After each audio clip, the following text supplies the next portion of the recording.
Parents of teenagers. Parents of teenagers come to me all, I have my son, he just doesn't listen to me anymore. Can you talk to him? Like I have some prescription drug that I carry with me that, or you know what it is? The son comes over, I'm going to be like, and all of a sudden, he'll be this amazing kid. But if you just talk to him, no. What if you talk to him?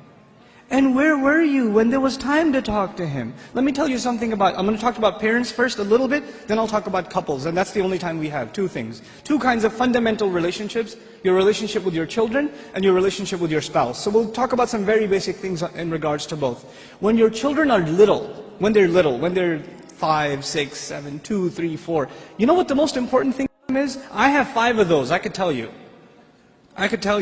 The most important thing to them is your approval. They want to make you proud, man. They want to show you what they did. I'll be on an important work phone call. And my son will come over, my 2-year-old will come over. Abba. I'm like, okay, hold on. What is it? Nothing. I'll go back on the phone and he'll start calling me again. I'll be like, okay. What is it? I want to show you something. What do you want to show me? That is it. But you know what I'm supposed to do? Oh my God, that's awesome. Do it again. I'll call you back.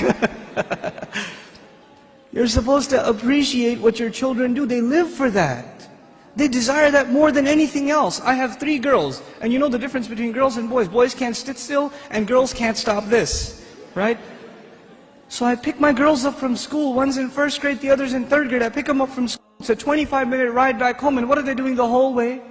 You know what happened today in class? We colored a dinosaur, and we did this and that, and I was coloring it purple, but I decided to put in some green, and they're going on and on and on and on and on. And they cannot help themselves, and they cannot stop, and I have to pay attention and listen. I have to listen and say, oh, what about blue? No, I did only a little bit blue. Right? I have to pay attention. And you know why I'm saying all of this?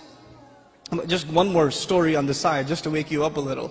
I share this story all the time. My oldest daughter, my eldest, Hosna, when she was younger, she was really into finger painting. So she'd dip her hands in paint and just making a big old mess. Right? And she brings this big cardboard to me. And it's a big blob of blue. I don't see anything. Right? And she says, Abba, look what I made. And I'm sitting there going, that's awesome, a mountain. And she says, no, it's Mama. And I was like, oh, don't tell Mama. But the point I'm trying to make is they live for your approval. Live for it. But those of you that have children that are teenagers, do they get in the car when you pick them up from school and they can't stop telling you about what happened? Does that happen? Like, you know what happened in school today? My teacher said this and that and the other and I got an A on my paper. Nope. They're quiet. And you're trying to tell them, how was your day? It was okay. So what'd you do? Something. Where are you going today? Somewhere. They don't talk. Getting them to talk is like an interrogation at a police station. And they're not saying anything to you. And while trying to ask them questions, they're texting their friend, my dad is asking too many questions today. You know? I don't know what's up. Did you tell him something?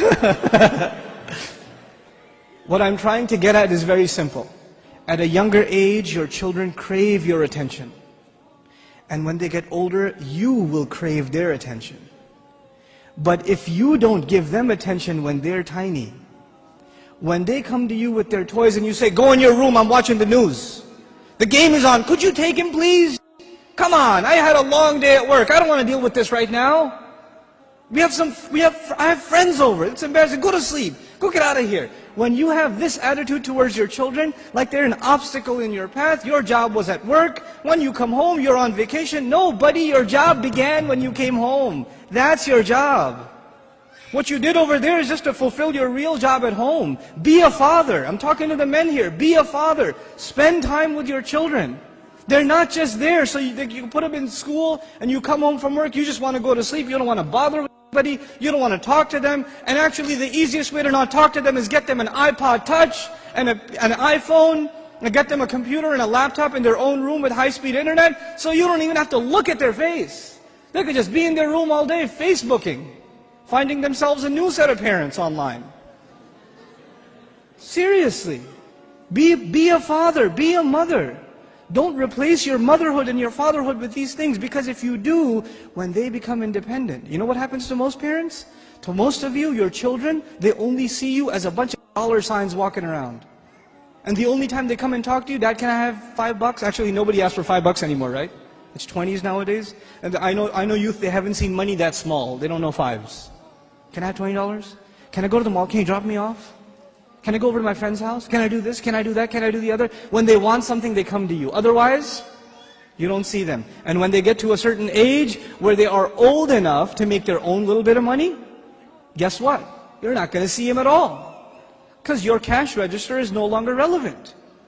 That's no longer relevant. If this is the relationship you are setting yourself up for, you're headed for destruction. We got to change this now. And the way to change it, and it's going to be hard for a lot of you to implement this, but we have to be friends with our children.